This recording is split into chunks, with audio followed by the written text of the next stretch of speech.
أعوذ بالله من الشيطان الرجيم بسم الله الرحمن الرحيم يا أيها الذين آمنوا لا تسألوا عن أشياء إن تبد لكم تسؤكم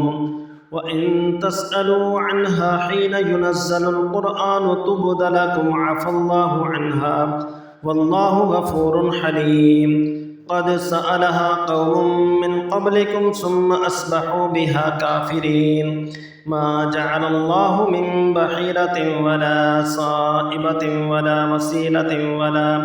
ولا حام ولكن الذين كفروا يفترون على الله الكذب وأكثرهم لا يعقلون وإذا قيل لهم تعالوا إلى ما أنزل الله وإلى الرسول قالوا حسبنا ما وجدنا عليه آباءنا أولو كان آباؤهم لا يعلمون شيئا ولا يهتدون يا أيها الذين آمنوا عليكم أنفسكم لا يضركم من ضل إذا اهتديتم إلى الله مرجعكم جميعا فينبئكم بما كنتم تعملون يا أيها الذين آمنوا شهادة بينكم إذا حضر أحدكم الموت حين الوصية اثنان ذوى عدل منكم أو آخران من غيركم إن أنتم ضربتم في الأرض فأصابتكم مصيبة الموت تحبسونهما من بعد الصلاة فيقسمان بالله إن ارتبتم لا نشتري به ثمنا ولو كان ذا قربى ولا نكتم شهادة الله إنا إذا لمن الآثمين فإن عثر على أنهما استحقا إثما فآخران يقومان مقامهما من الذين استحق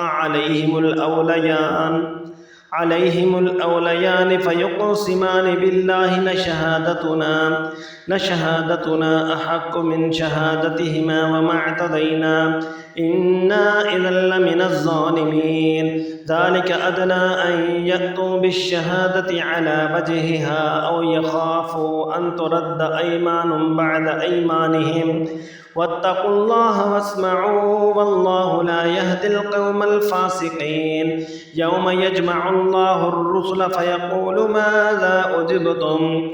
قالوا لا علم لنا إنك أنت علام الغيوب إذ قال الله يا عيسى ابن مريم اذكر نعمتي عليك وعلى والدتك إذ أيدتك بروح القدس تكلم الناس في المهد وكهلا وإذ علمتك الكتاب والحكمة والتوراة والإنجيل وإذ تخلق من الطين كهيئة الطير بإذني فتنفخ فيها فتكون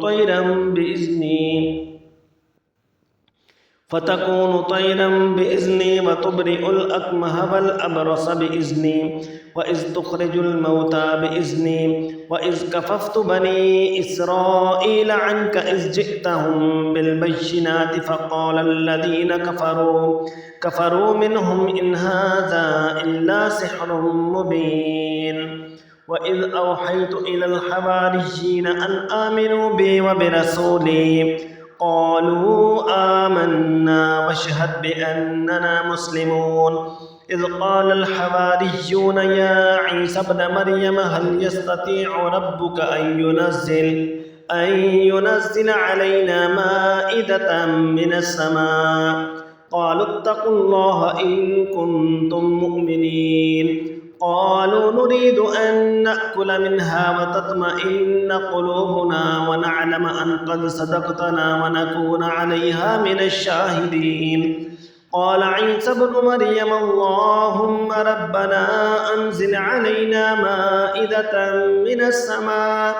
من السماء تكون لنا عيدا لأولنا وآخرنا وآية منك وارزقنا وأنت خير الرازقين قال الله إني منزلها عليكم فمن يكفر بعد منكم فإني أعذبه عذابا لا أعذبه أحدا من العالمين وإذ قال الله يا عيسى ابن مريم أأنت قلت للناس اتخذوني وأمي إلهين من دون الله قال سبحانك ما يكون لي أن أقول ما ليس لي بحق إن كنت قلته فقد علمته تعلم ما في نفسي ولا أعلم ما في نفسك إنك أنت علام الغيوب